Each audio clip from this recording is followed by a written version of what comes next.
Today we are going to start a chapter that is current electricity. Now, to define this current electricity, I would like to say about the types of current. So, for example, earlier it was called as static electricity. The electron was discovered and it was named as a current electricity. Now, when it is called as static electricity, when there is a flow of charges,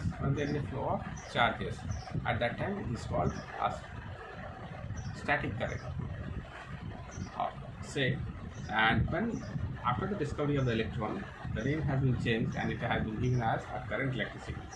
Now, there are two kinds of charges. One is positive charge, another one is negative charge. Two like charges repel each other, while two unlike charges attract each other.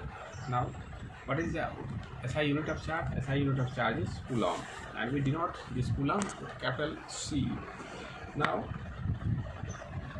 see, the quantity of charge on a body is determined by the number of electrons in deficit or the number of electrons in excess.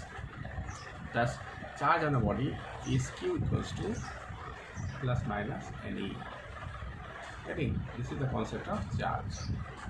Now, and the charge on electron is, what is the charge on electron? It is your minus 1.6 into 10 to the power minus 19 coulomb. This is the charge of an electron.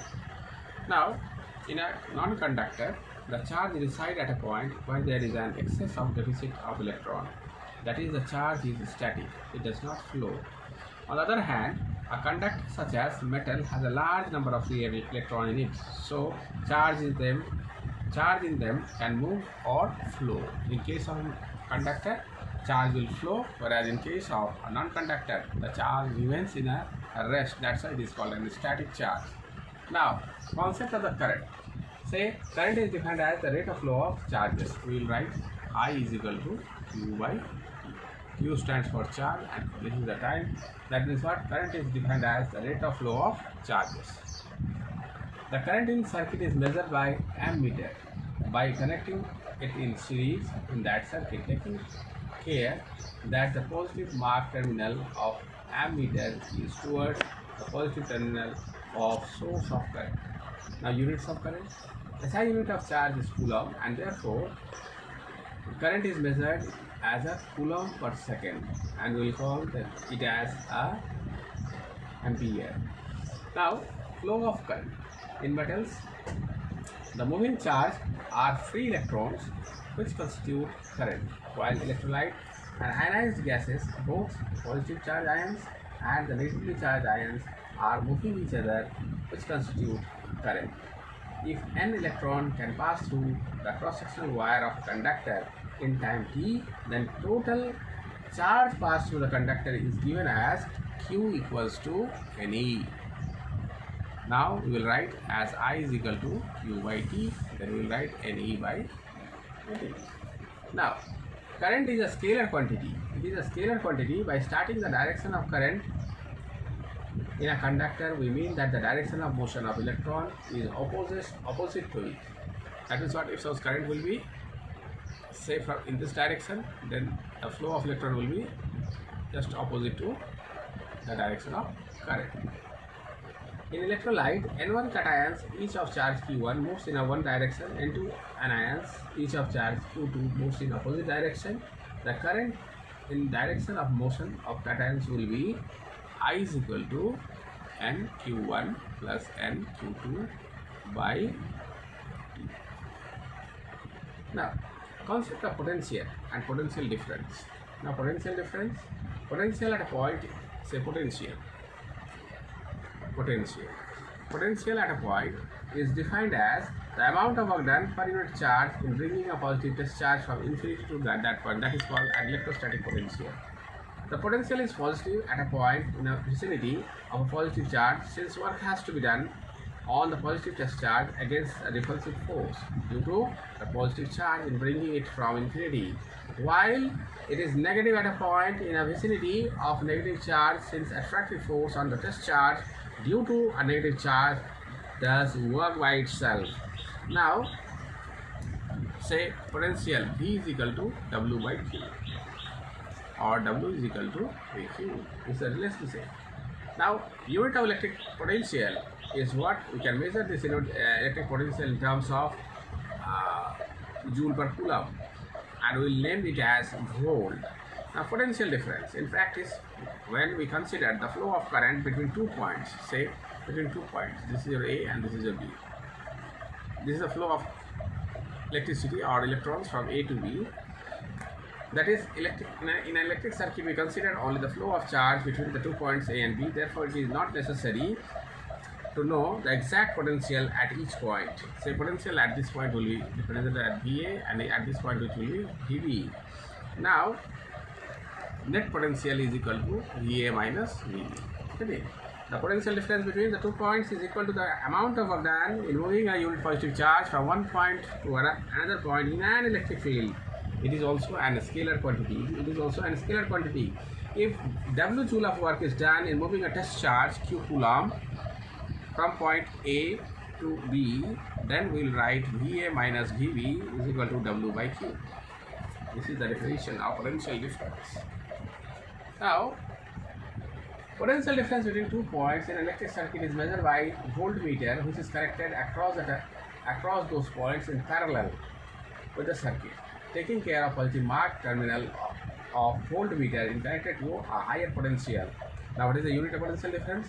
You can measure this potential difference in terms of volt.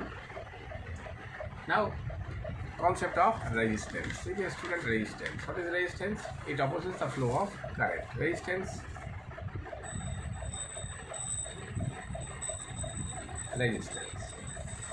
When current flows through a conductor, the conductor of wire offers some obstruction to the flow of current, that is, it offers some resistance.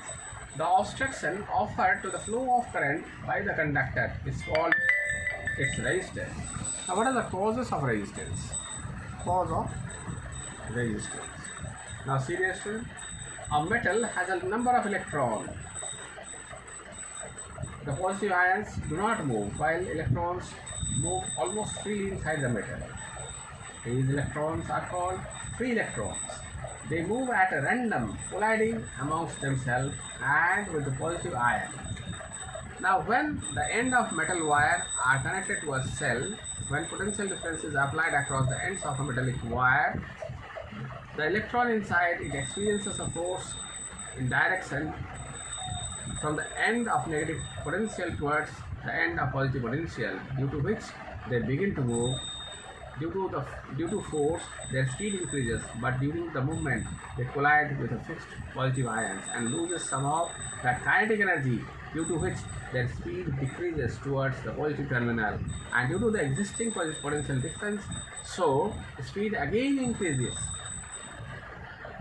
So their speed again increases, and then again in a collision with a positive ion, their speed decreases. This process continues as a continuously increasing speed, but there is a drift of electron towards the positive terminal. The metal wire offers a resistance. The resistance of conductor depends on the number of collisions suffered by the electron with the positive ion while moving from one end to the other end. Getting? Now, after this, you see one law that is called an Ohm's law. What is Ohm's law? According to Ohm's law, current flowing in a conductor, say this is a conductor, current is flowing in a conductor. The current flowing in a conductor is directly proportional to the potential difference across its end. Current is directly proportional to the potential difference across its end. Now we can write V is also proportional to I. V is equal to Ri. And the temperature remains constant. That is what? What is Ohm's law? Ohm's law states that at a constant temperature, when a current is flowing through a conductor, when a current is flowing through a conductor, then it is directly proportional to the potential difference across its end. And what we will say? That V is equal to Ri. This is your Ohm's law. Thus, resistance of a conductor is numerically equal to the potential difference applied across its end for the flow of unit current through it. We will write R as V by I. Now, the resistance of a conductor is said to be 1 ohm if 1 ampere of current flows through it. The potential difference is 1 volt. That is 1 ohm is equal to 1 volt by 1 ampere. Now,